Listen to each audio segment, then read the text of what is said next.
welcome to the show. Thank you very, very much for joining us. Today, we are joined by a very special guest, someone who I've looked up to since I was a young nature boy.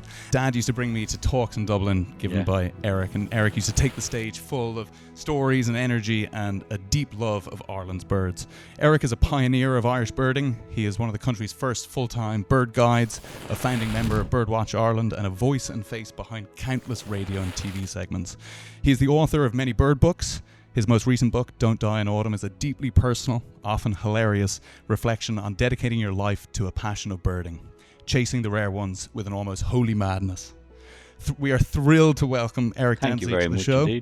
Delighted to be here. Thank you. Thank you very, very much. You're a man whose passion has shaped my own. So, Eric, thank you very, very much. Really That's a very kind thing for you to say. I appreciate that. It's often I'm often caught when someone says things like that to me because, you hope you might influence people. Like I just do what I do, and like when someone acknowledges that as that maybe I've influenced a direction in life, I think that's it's a good compliment. Thank you very much, Eric. Great to have you on the show. Thank you. You grew up in North County Dublin, Finglas. Yeah. How did your connection with nature get started as a child? Well, it's funny. My parents were self-educated and interested and interesting people, and like we had an interest in all aspects of the world in many ways. My mother and father were great animal rights campaigners. I think one of my earliest recollections was going on a demonstration down O'Connell Street. I must have been only about 4 against hare coursing. So that's the background in which I was raised, and we used to go for walks in the Botanic Gardens. I'm from Finglas East, Glashanane Road, which of course only learned sort of recently. Glashanane is the stream of the bird. So I was actually literally born in the stream of the bird. So Botanic Gardens and Glasnevin Cemetery were our stomping grounds. My dad would take us for walks there constantly. And it was there in many ways that I began to encounter like the natural world. I saw my first frog, for example, in the Botanic Gardens, and we'd be looking at butterflies and there'd be birds there. And like, I remember one of my earliest recollections of watching birds was my dad, and my sister Claire, my older brother Paul, and those swallows down at the ponds at the back of the Botanic Gardens. And like Dad was saying, there's swallows, they come all the way from Africa, that all the way from Africa was, it sort of sparked, that's amazing. And like here I am now, I turned 64 only a few weeks ago, which I can't believe. And I still have that thing when I see my first swallows of the year. I still have that sort of childlike thing in my head going, oh, God, they come all the way from Africa, And I think that's what sparked me in many ways. And I think that the first recollection I have of looking at birds was my mother. And it's one of those old memories are sort of, they're almost dreamlike. You're not sure if they're real or not. It's, there's a sort of, oftentimes a childhood memory is made up of what you've been told or what you imagined happened. And when I was writing my memoir, I asked my mother, is this memory, is this an imagined memory? She said, no, it's absolutely real. I remember we had an old kitchen before we sort of got it, renovated. I was in a terraced corpo house in Finglas, and it was a big old enamel sink. And my mother I think she was peeling potatoes or something. And just outside this big window that we had, big kitchen window, was like a female sparrow feeding her chicks. And my mother lifted me up and said something like, come and look at the birdies, Eric, and put me standing on. And I remember that. And I remember the chicks fluttering, and I was fascinated. And then she went to put me down. And I said, no,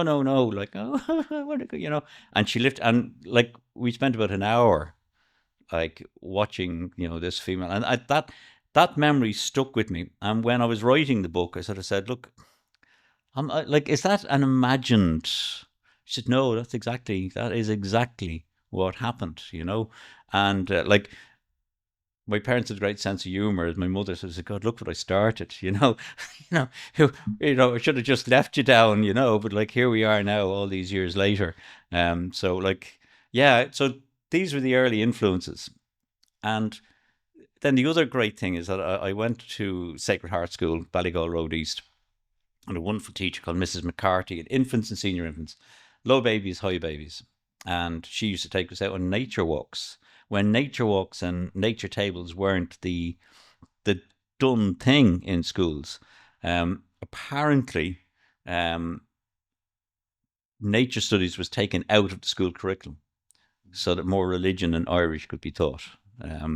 And the interesting thing is that this teacher, she was a native Irish speaker, but she apparently did her teacher training, I'm told, in England. So she had nature studies as part of her head.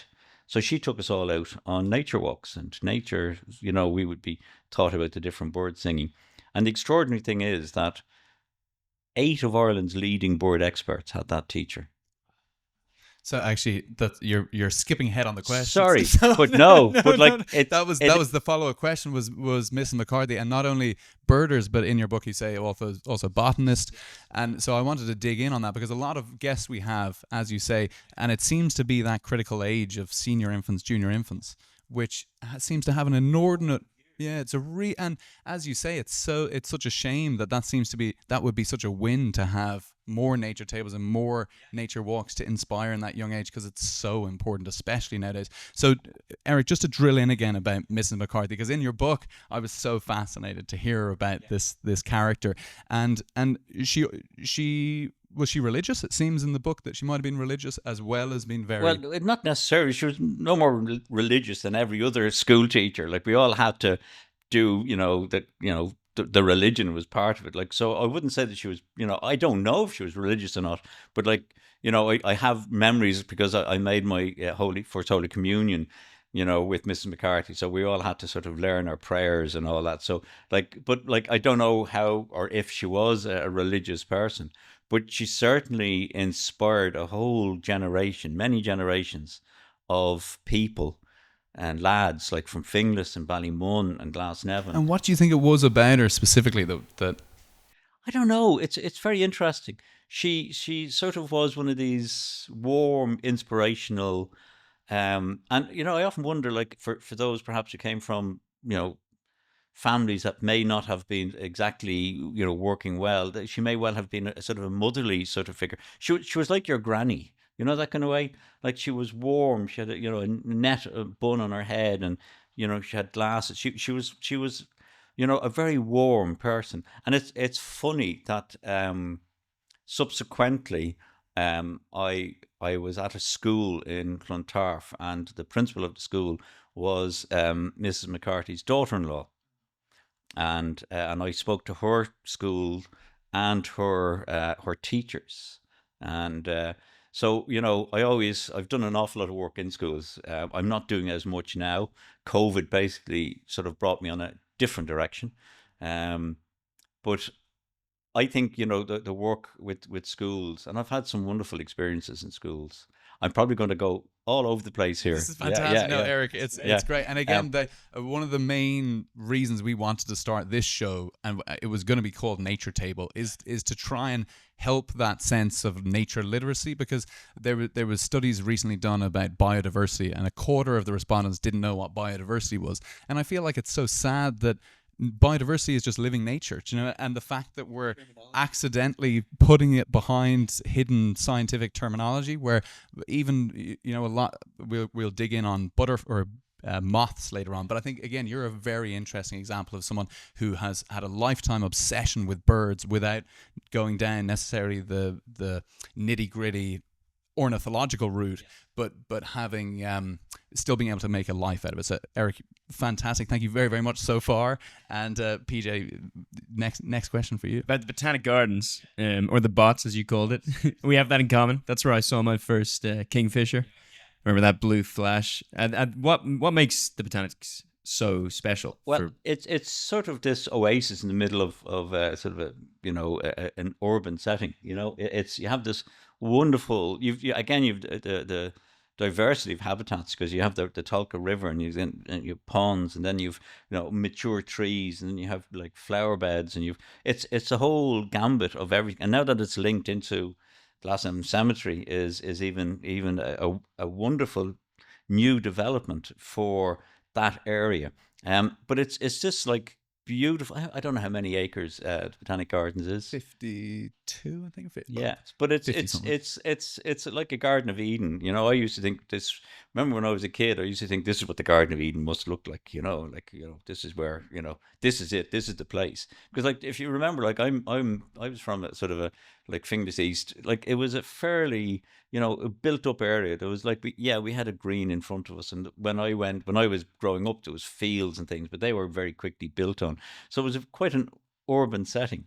And in many ways quite bleak on occasions before they started planting trees, whatever. So, like going down into Botanic Gardens was like entering another world. It was otherworldly, And I have fantastic, and as does my sister Claire and my brother Paul. We have wonderful memories of moments in the Botanic Gardens. If you look back at the old photographs of us all, as kids, like so many of them are taken in the Botanic Gardens. So the bots to me became like a wonderful escape from the world. And again, many places are that for me. Like I always talk about mindfulness and whatever. Like I think I think I've had a mindfulness about me since I was a kid.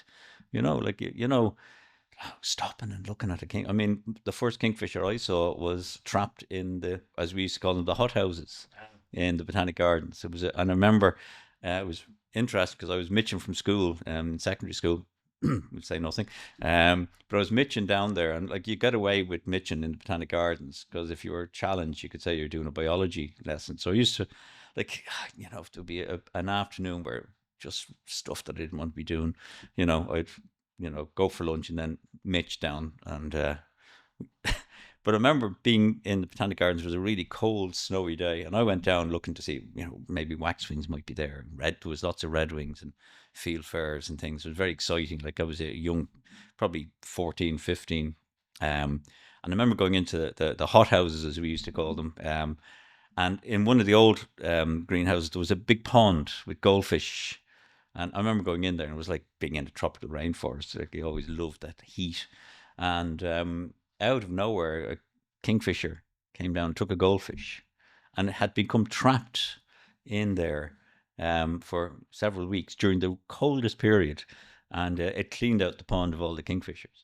But I remember watching it sitting up in the canopy of this sort of, and it was like bird of paradise sitting up there eating a goldfish up in the higher canopies of these beautiful tropical trees that were growing in this greenhouse. And it was that's the Botanic Gardens, just full of memories for me. It just, like, I think the last time I was in there, I would think I was with you guys, and I became quite emotional going along little tracks that conjured up memories. So yeah, it's a special place. That was for the morning chorus, was it? The Dawn Chorus, yeah. I love the place, yeah. I love it. And I'm living in Wicklow now, and I'm away from it, so I don't get to stroll in it as often,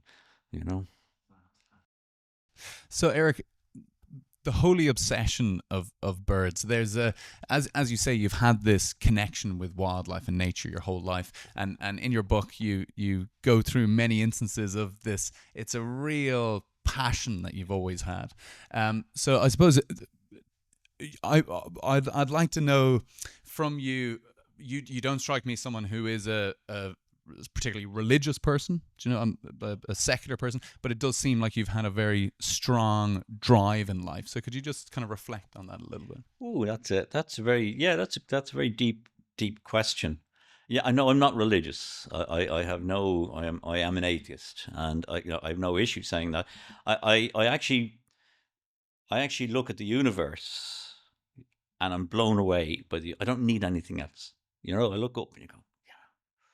I don't need anything else. I believe in the natural world rather than the supernatural world is how I view it.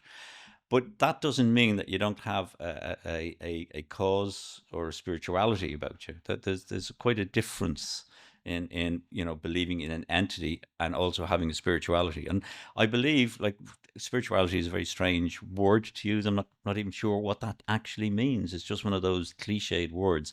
But like, I have like, I mark my life and my time on the earth by the arrival of swallows. You know, I see my first swallow. It's not like New Year's Eve, go, oh, I'm another year older, or my birthday, if it's the arrival of swallows marks my time on earth. I when I see my first swallow, I feel I have successfully orbited our nearest star one more time. And there will be a time when that won't happen. And when I see swallows leave in the autumn, I hope that I'm around another year to welcome them back. That's my sort of thing on Earth, as it were. And if I do nothing else in my life, if I can inspire one person, if I can inspire one individual to change direction, or to it's a very, I've no kids. Right. So what is my legacy? Do I have a legacy? Do we need a legacy? I don't know. We're all the world is going to end in 400 million years. Like, it's a strange thing to say, but I've always hoped to make a difference. And I think if we make a difference in life, well, that carries on. And even if you're never remembered, because, like, who's going to remember me in 50 years or 100 years? I won't be remembered. But hopefully, that if I've influenced someone, they in turn may influence someone who may in turn influence, and that is the good that I hope to do. There's I remember reading somewhere that it said, like, what would you like your epitaph to be, and what are you doing to make sure that is what your epitaph is? I believe that we are connected to the planet.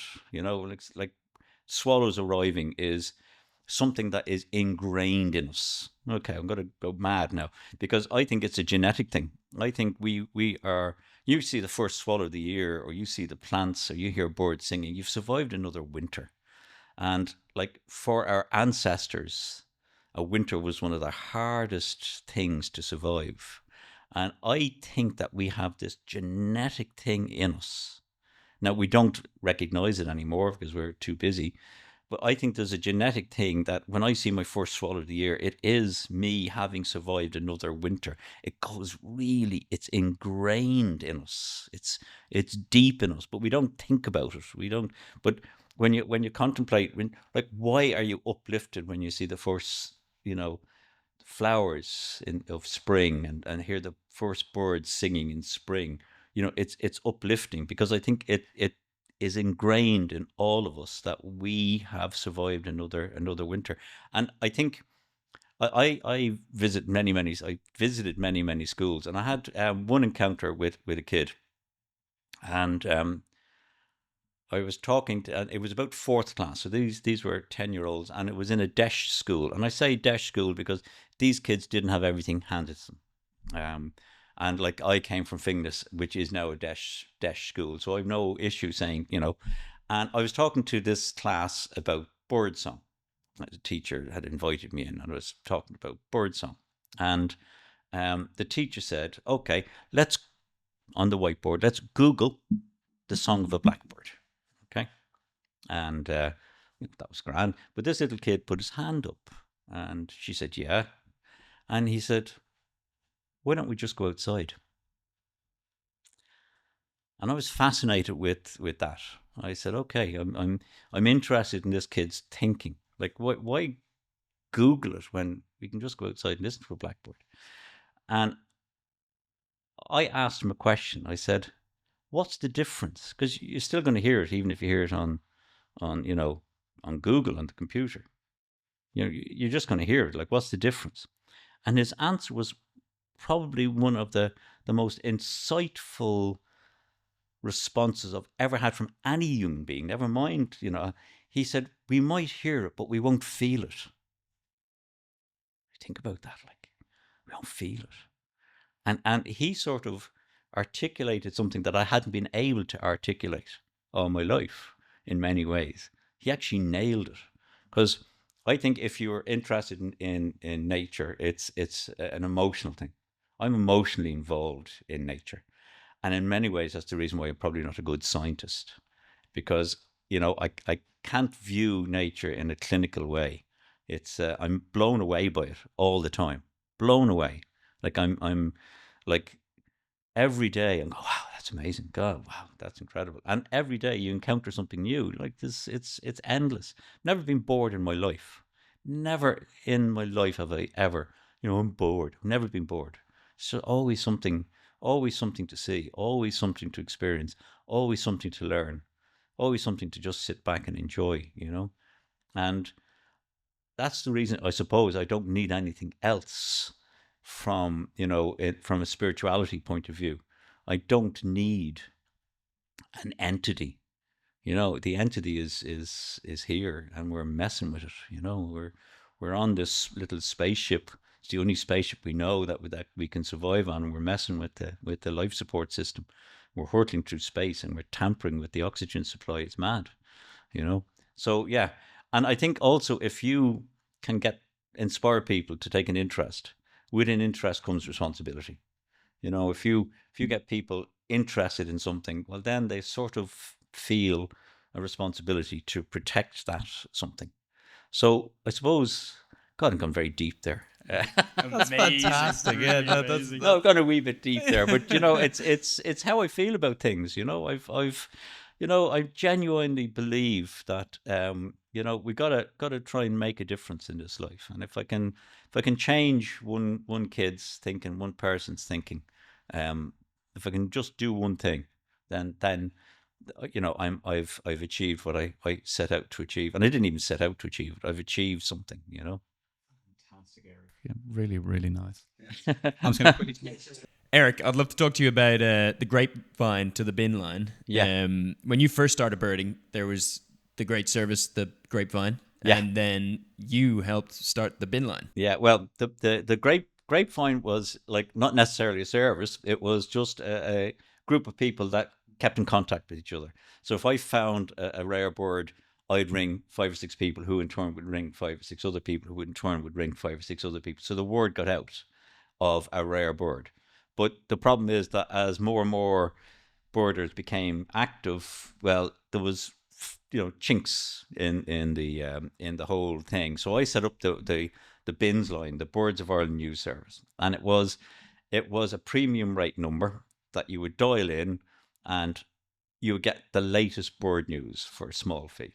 It was 20 cent or 20p a minute or something like that, and it would be listed in order of priority. So I became sort of the news center of rare birds. So if somebody found a rare bird, instead of having to ring 5 or 10 people, they'd ring just me. And then I would be the central source of that news, and people all over the country would ring that bins line and get the latest update. And during the busy migration periods, I might update that 20 times. So you would arrive, say, at Loop Head looking for, a yellowthroat or something that had been seen. And, you don't know where you don't see anybody. You don't, where is everybody? Where is this bird? You could ring the bins line and it would have the latest update. The yellowthroat has now moved from Kilbaha, to 1 kilometre north in the garden with the green gate and is present there up to, and that gets you where you want to be. And so like it was a revolutionary thing. It had never been done in Ireland. And I ran that for 20 autumns. So for 20 years, my whole life was centered around bird news, rare bird news, and like getting the news out and being the epicenter of news coming in. And the buzz was great fun. It was absolutely brilliant. But of course, when new technology like texts started coming in and WhatsApp and all these sort of things, the actual physical act of making a phone call to find out information basically became obsolete.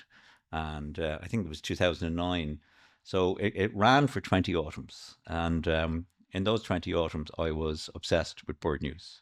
Absolutely, it was like my driving force. It was great crack. It was good fun, and it put me at the forefront as well. Which was at the time very important because I was doing other stuff and beginning to sort of trying to make my way as a full-time birder. So yeah.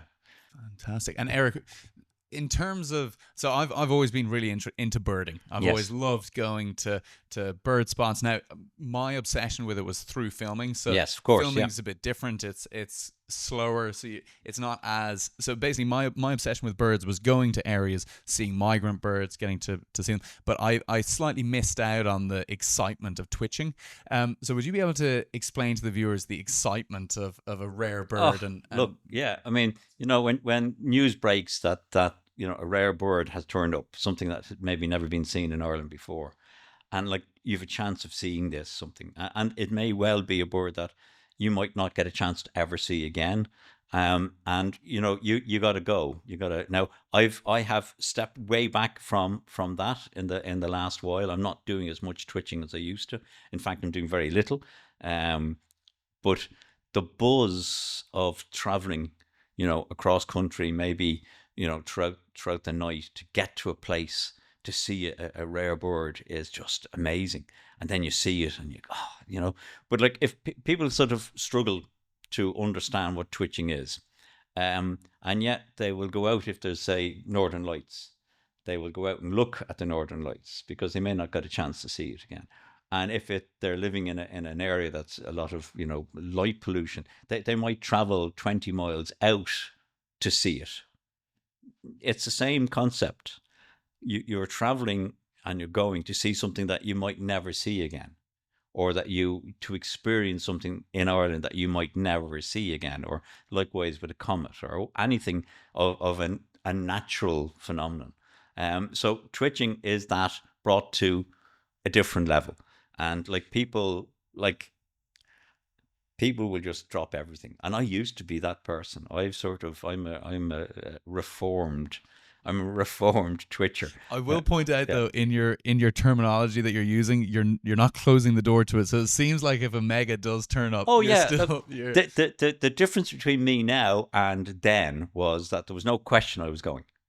Absolutely gone. Didn't care. Nothing would get in the way.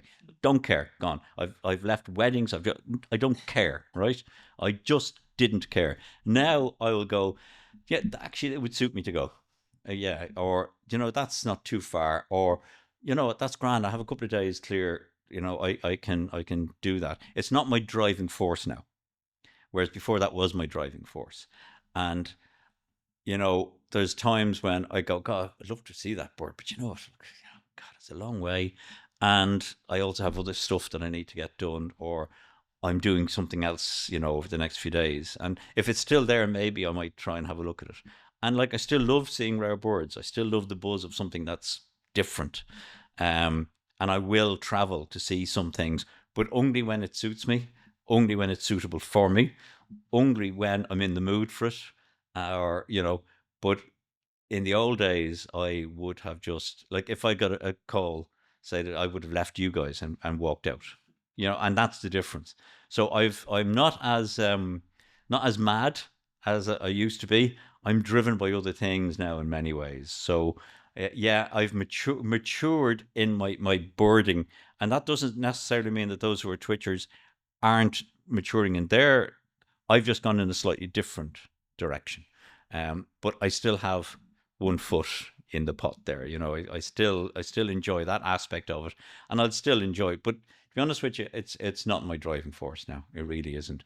I enjoy observing. I enjoy photography. I enjoy a whole range of other aspects of my birding now, rather than just sort of driving, insanely across the country to see something. And I will say about the Irish twitchers, and the twitching is going to see something rare. They are good birders, and a lot of them have done a lot of good work for conservation as well.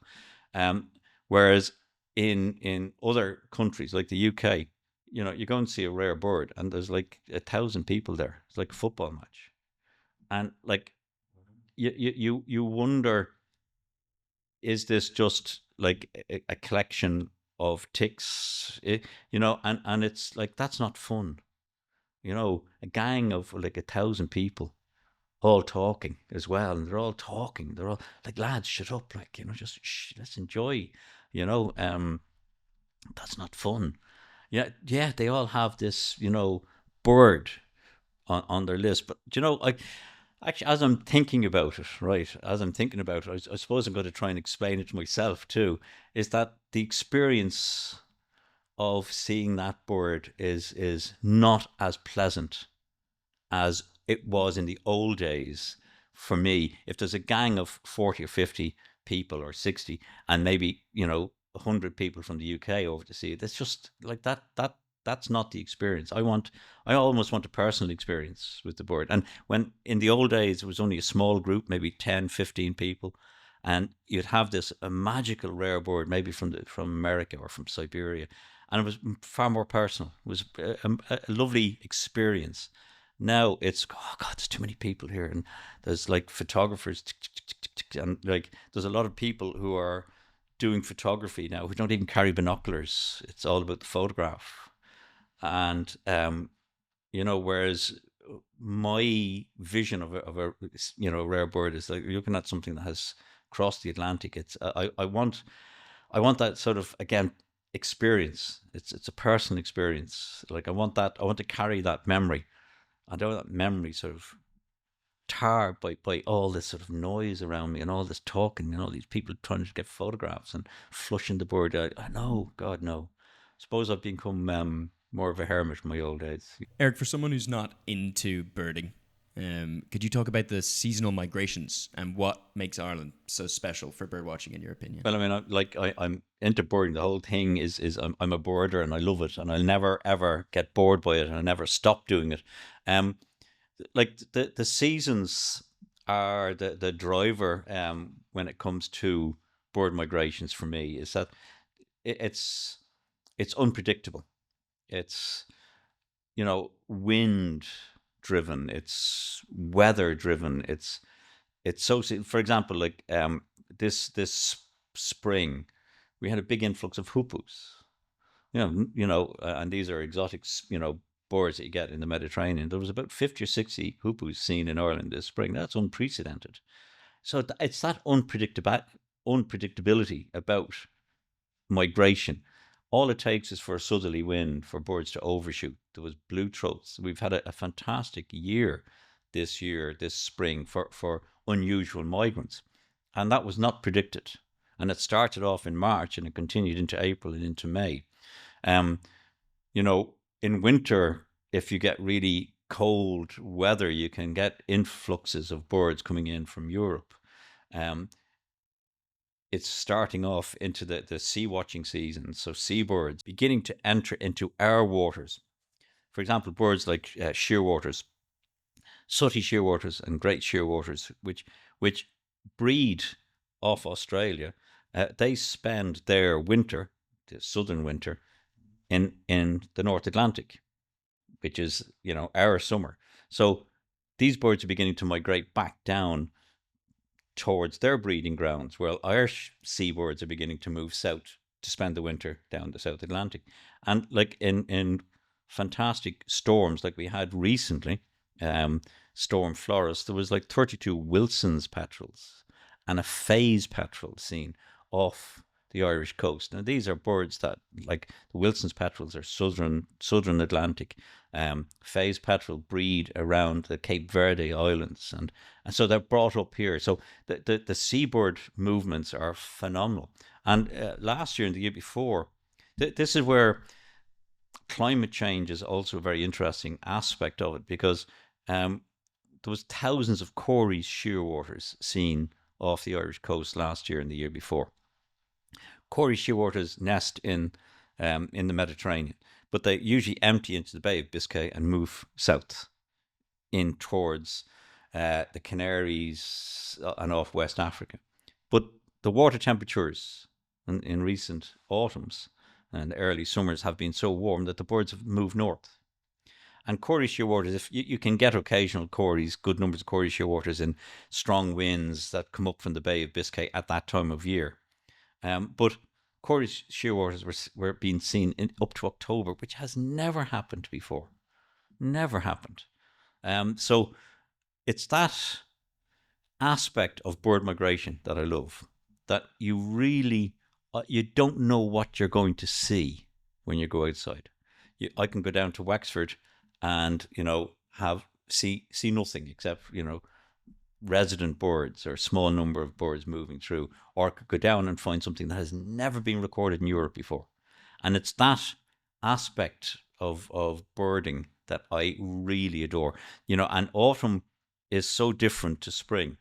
And there's several reasons for that. Is that firstly, the sheer volume of birds on the move is far greater in autumn. So you may have had a pair of swallows here. So you had 2 swallows arrive in spring. They may produce 12 young. So for those 2 swallows, 12 or 14 are moving south. The second thing is that the majority of birds that are on the move in autumn are young birds. They've never done it before. So they don't understand, they don't have the experience of migration. So they can get blown off course. They can go the wrong direction. And I have a theory about some of those going in the wrong direction, which I'll go into now in a moment. And the other thing as well is that in autumn, the weather is far more unpredictable.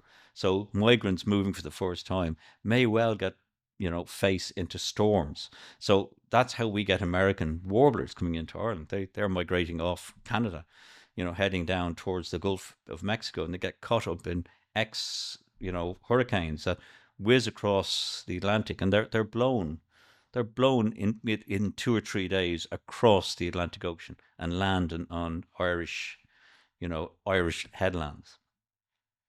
So all of that whole mix, particularly about autumn, is fantastic. Whereas spring is slightly different. Spring, the birds have done it before. They've done it. They have at least one migration under their belt. They've gone south and now they're going north. So they sort of know where they're going. Weather is usually better in spring, and there's a sense of purpose. Birds in spring are heading north to breed. They have a sense of real purpose. They don't linger. They don't mess around, But going back to my little theory about, and it's not mine. It's a theory that was put forward years ago, back in the 80s. It's called reverse migration. So if you can imagine a bird that's like Siberia. I'll give you an example. It's a little bird called a Siberian chiffchaff. Now, it's a race of common chiffchaff, but I think it will be given full species credit at some stage.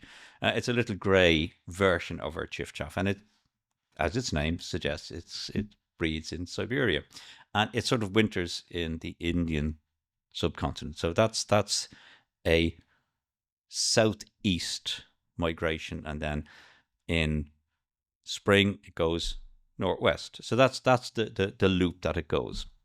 But every winter now and every autumn we get Siberian chiffchaffs turning up in Ireland. Now that cannot be weather related, because there's no storm that comes from Siberia that will blow a little chiffchaff.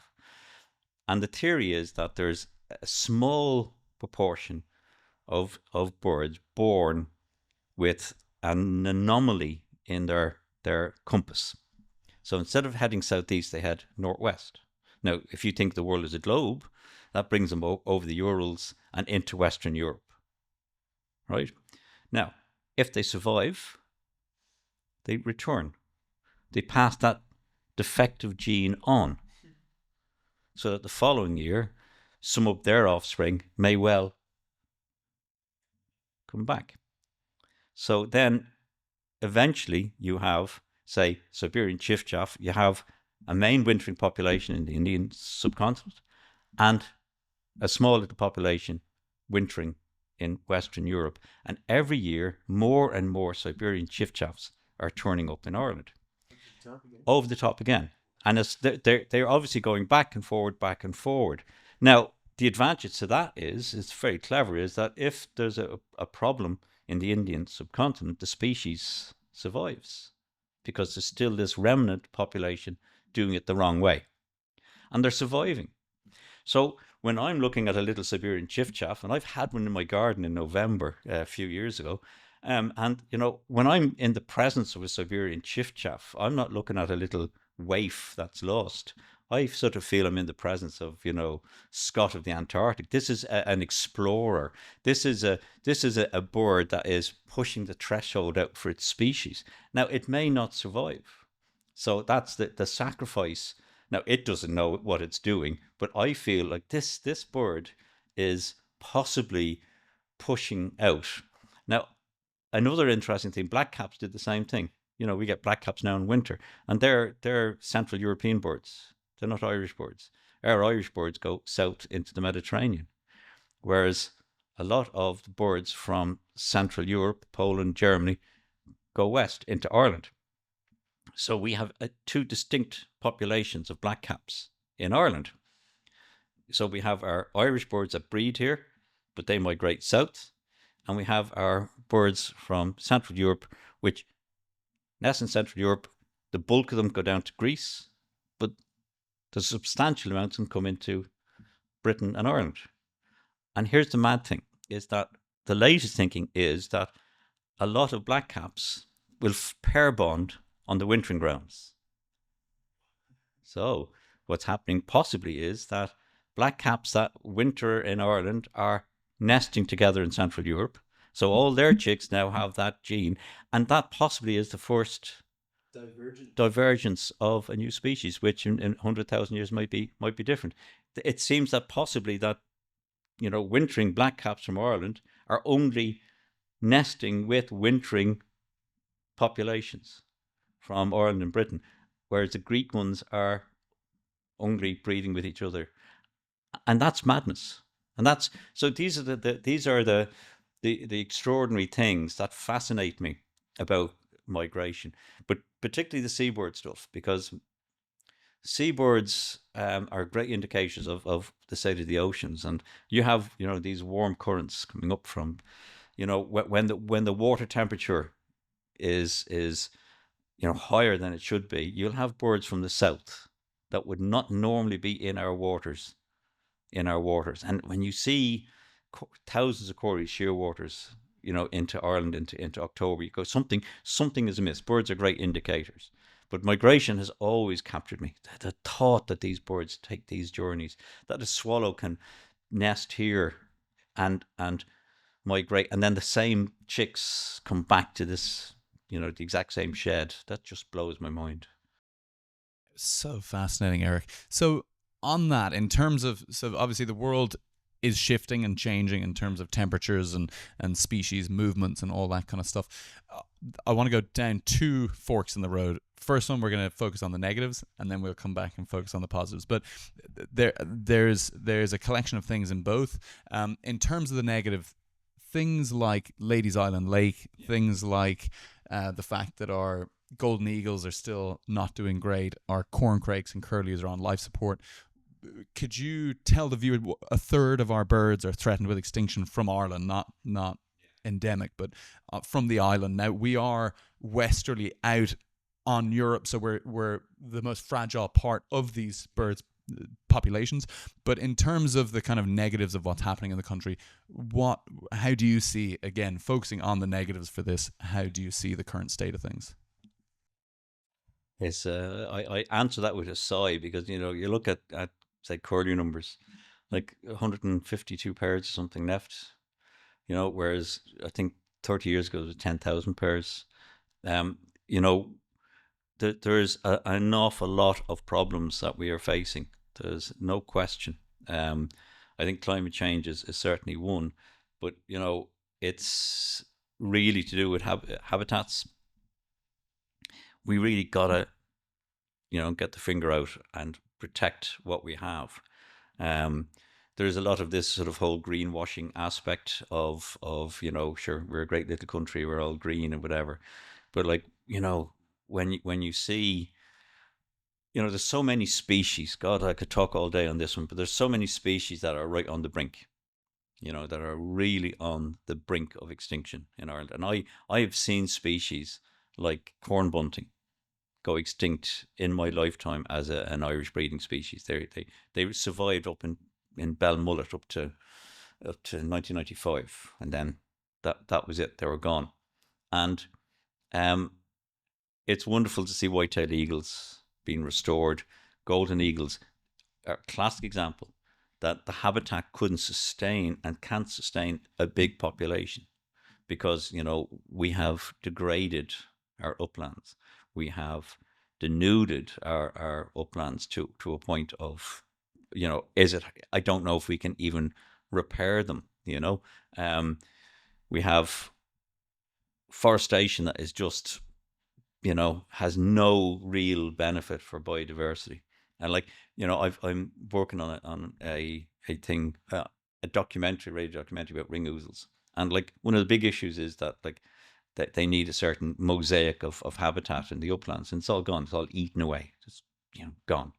And then you also have things like predators like hooded crows and magpies, which were never up in the mountains, but we've planted forests, spruce forests right up into the mountains, and now they are able to access an awful lot of the species that use the mountains. We have Ladies Island Lake with this algae. We have nitrates going in, like our rivers are polluted, and we have such habitat loss. I mean, if you travel across the country, we have grass. Just like everything is just grass, and it's cut for silage now. You go to a place like the Mullet Peninsula, and it's unbelievable to hear skylarks singing. It's unbelievable to hear, there's grass meadows, there's buzzing, there's grasshopper. When's the last time you heard a grasshopper? I remember when I was a kid, there was grasshoppers everywhere. People don't hear grasshoppers now. So I think, climate change is a big issue, and we really have to take climate change very seriously. But I think the mistake is to just concentrate on climate change. It's grand to have cycle lanes, and it's great to cut our emissions. But that cycle lanes are not going to solve the problem of habitat loss. It'll be great. They will cut emissions. But unfortunately, great. Everybody's cycling's brilliant, absolutely brilliant. And everybody's blissfully unaware that ring ouzels, corn crakes, all of these species are in absolute decline. Curlews are there was I used to be a harp ad way before your time, and it was about a guy who was in the Middle East, and it was an Irish lad.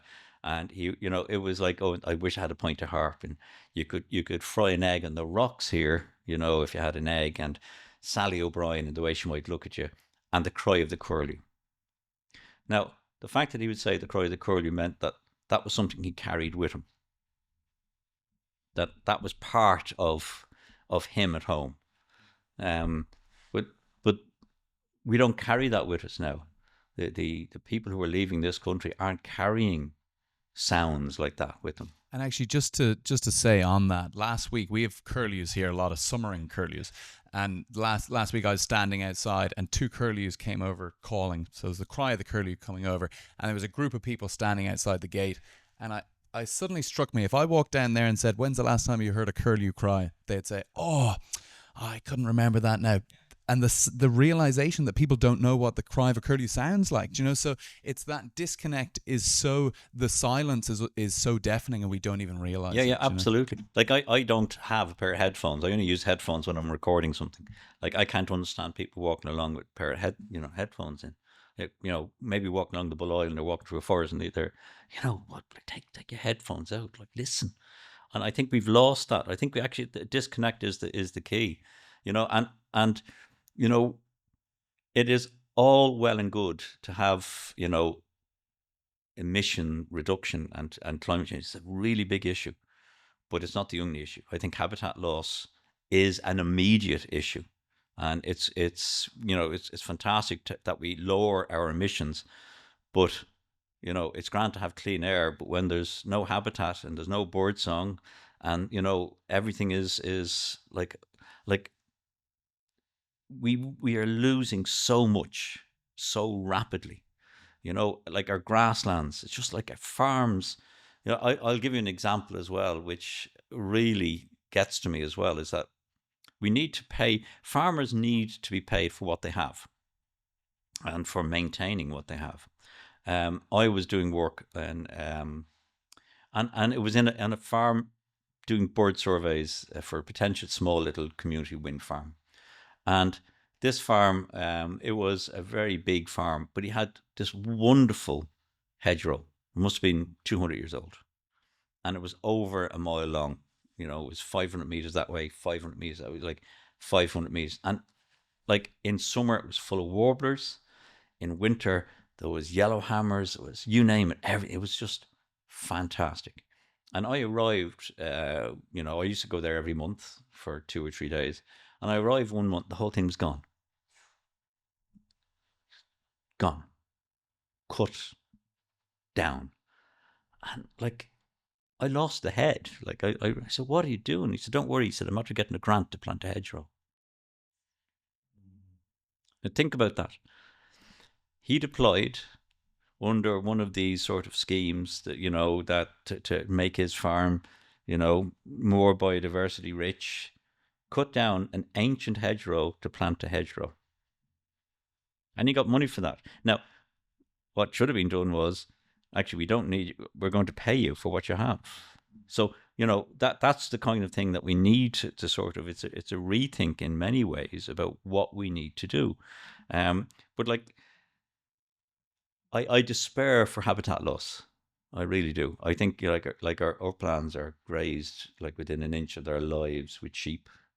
And I think the whole concept of getting, grants per acreage for sheep farming has resulted in the uplands being burnt to a crisp every year, illegally in many occasions.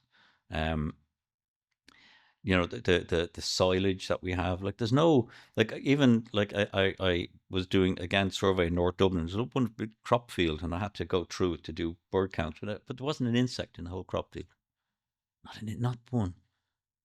There was 1 or 2 little lone flowers left, and there'd be 2 or 3 bees and 1 butterfly. But there wasn't. It was bare. It was derelict, and that's the real issue that's facing Ireland. Emissions are one thing, and climate change, yeah, absolutely. And they're all the ones that are grabbing the headlines, and they're the ones that we're all talking about, and they're the ones that everybody, oh yes, so we must reduce our emissions. We'll have more cycle lanes, and we'll have bus connect and all that, which is all positive. But in 20 years' time, we'll have fantastic cycle lanes and fantastic, bus connect, and we'll have like low emissions. But there will not be a bird singing. There will not be a mammal to be found. There will be just desolate.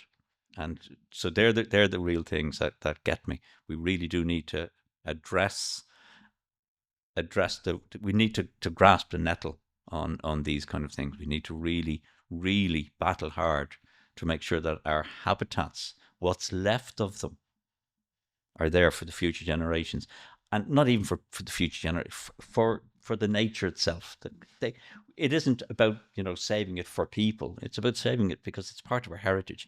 We have to view nature as our heritage. We wouldn't destroy Trinity College. We wouldn't knock down the GPO. We wouldn't let the Book of Kells mold away. No, we wouldn't, because they're part of our heritage. But our natural heritage is as vital as our built heritage and our language, and it is part of who we are. We need to. So the negative aspect, yeah, it drives me mad. Yeah, fair play, Eric. That's powerful stuff, and you're obviously well abreast of all the issues the country's facing. So in terms of, and again, I don't want to greenwash this whole scenario. There are some small positives in terms of, we've seen cranes return under their own steam, although there's still definitely debate had over wind farm management and all of that in the new territories they're setting up. We have also seen ospreys return naturally. What's also big money going into a reintroduction program. We've seen harriers return. We've seen woodpeckers. We've seen egrets. We've seen collared doves. Now, again, a lot of these birds, it's actually because of the issues of global warming potentially that's pushing them around. But it does seem like potentially we're at the beginning of a groundswell of kind of, as you say, what you've said to us now over the last 5 minutes of all the negatives. I think if you said that 10 years ago, people kind of glaze over, and it's kind of, what are you talking about? Whereas now I think Now people are, people kind of understand. No, Okay, yeah, there's I issues. think there's a far greater awareness. So the positives, like I'm a positive person. I try to be a positive person. Sometimes it's hard, but I'm a positive person. I think there's a groundswell of interest now in the environment. There's no question. People are more aware. I think that things like the green flags in schools and things are a really important part of that. It's that if you get people interested, if you educate people, if you tell people, they take a responsibility for it. And I think there is a groundswell of interest now in the younger generation. And like I'm 64, so, you know, I see the younger generation as like, you know, I sound like an outfla. I suppose I am an outfla now anyway. But, you know, there's a lot of people who are interested. And there's a lot more young people taking an interest in environmental issues. There's a lot more people doing ecology in college and taking those kind of courses. And so there's a lot of that kind of work going on. So that gives me sort of a glimmer of hope for the future. But hope is an abstract thing. You know, hope is only you know, I hope it's going to, you know, be sunny next week when I'm going on that day trip, or I hope the football match, you know, goes according to plan, or I hope, you know, or hope that knock in the car goes away. Hope can only be realized if you take action. You know, you got to actually. So I have hope for the future, for the environment and for what we have, but only if we take action. There's no hope unless we actually do something. And I think young people now are being more and more aware of what's happening. They're far more astute. They're far more educated, and that's the wrong word, because that implies that you need to be, you know, academically educated to understand these things. But what I mean by that is that they're exposed to the issues at hand. And so I have hope for the future, in that I think there is a groundswell, as you say. And like, yeah, we have species like cattle egrets now coming into Ireland all the time, great white egrets, you know, reed warblers. Like when I started birding first, you wouldn't get reed woodpeckers, you know. So all of these things are positives, and that they give positive experiences to people. They all add to the positive experiences. But we cannot become complacent by those positivities, because there's a hell of a lot more to do. You know, we can't rest on our laurels. You know, we really, there's a sense of urgency. And, you know, I am very positive that more and more people are aware of what needs to be done. But that needs to be transferred into political will. That needs to be transferred into real action. And, you know, I possibly have a little bit of hope in that, like, for example, the current minister in charge of national parks and built heritage, Christopher O'Sullivan, he's a birder. So I think he's in tune with the things. He's not a politician that needs to be educated. He's aware of the issues. But of course, all politicians are constrained by political parties and, you know, party agendas, whatever.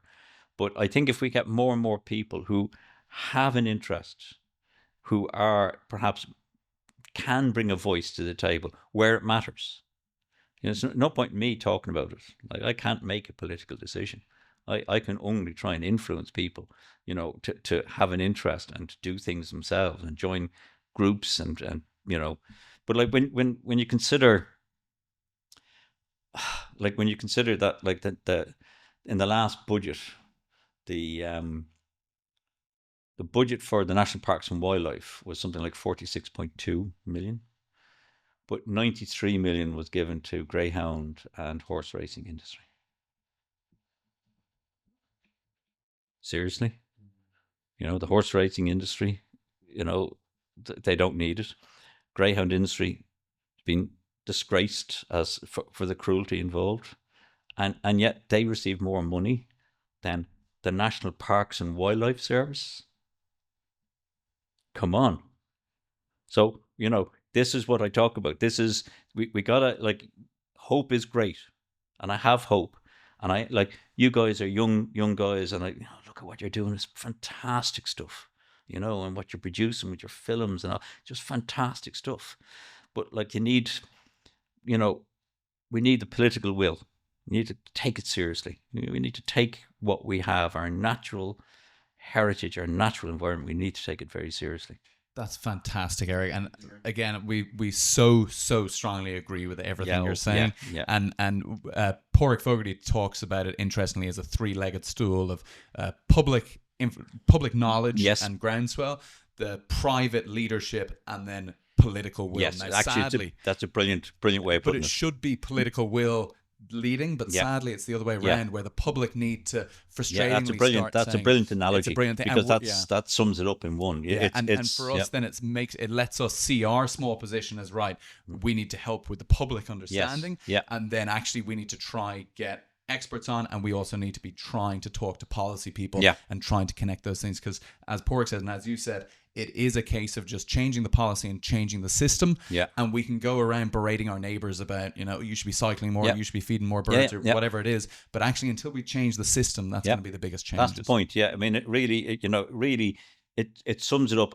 And like, it's a dreadful thing to say, but there was a few years ago, a certain politician was celebrating the fact that there was a new cycle lane around Dunleary or something, and it was like, it was fantastic. But at the same time, that same day, there was about 20 mountains on fire, and I remember posted, like, that Nero fiddled while Rome burned, like that's like, the cycle lane was not the issue that day. It was 20 fires in Kerry and Mayo and Clare and Wicklow and all these, done illegally, destroying the habitat, destroying the ecosystems. They're the things. They're we really got to just grasp this. Sorry, I get very strong, get emotional about it, and I get angry. Actually, it's great sometimes to be angry. It's okay. I just saw a thing coming across the screen there, just in case. Yeah, I was in a school again. I think it's a great moment in the school, and this little kid, he said, that was great, and I said, thank you. And he said, I'll get very angry. And I said, okay. And I said, well, where are we going with this one? So what you get angry about? Like, why are you angry? Why? He said, I'm really angry. And he was really angry. And I said, like, what was it? What is it? And he said, every Saturday I go down to, there's a little river, and I clean all the rubbish out. And I go back to next, and there's just as much rubbish. It really makes me angry. And I said, you know what? Yeah, stay angry. Yeah, it's you're right to be angry. You should be angry, because that angers me as well. And, like, if we could all just have that little spark of like, I'm doing work in the Midland bogs at the moment, and, like, there's a sign as you go into this, like, bog, do not dump, fine for dumping €1,000. Why should there be a sign? Like, what is wrong with us that there's a sign saying do not dump here? Like, what? Like, why should there be a sign telling you do not dump? So these are the kind of things that you just go, that's a bit mad. Like, why would there be a sign? Why is there need for a sign? You know what I mean? So yeah, like, we've gone onto a negative thing, but and that's it's a reality, unfortunately. And I think a lot of the time when we talk about Irish wildlife issues, a lot of people can say, well, we need to keep it positive because people drown out when you start talking negatively. But when you're trying to argue about animals going extinct and silly things happening, it's very hard to stay I think positive. We need to talk. We can all have these happy clappy, isn't nature great? And isn't it wonderful? And it's great. But we actually have to really sometimes, if you're going to be serious, if you're going to try and make a difference, if you're going to try and do something, you got to firstly inspire people. You got to get people interested, and you do that by what you do, by you're writing the books, or you do stuff on radio, or you do talks, whatever. That's great. That's getting people going. But you also need to tell it like it is. And I believe that you guys in what you're doing will tell it like it is. This isn't a happy clappy. Yeah, there's a happy clappy aspect to nature, and there's an inspiring aspect to nature, and there's a wonderful aspect to nature. But nature's in trouble, and it's up to us to try and try and help it, try and secure it there for your kids, But for the nature itself, it's not about like children. It's not about the future generations. It's because it deserves to be protected. Well, Eric, it has been an absolute privilege having you on the podcast. It's definitely not going to be the last time. And as you say, I'd love to do more with you. Yeah, and I'm very keen to get out and do a bit of videos with you, doing some mothing and doing some birding and bringing us around. That. Yeah, and congratulations, guys! What you're doing is just fantastic. Thank you very, very much for watching today. Goodbye.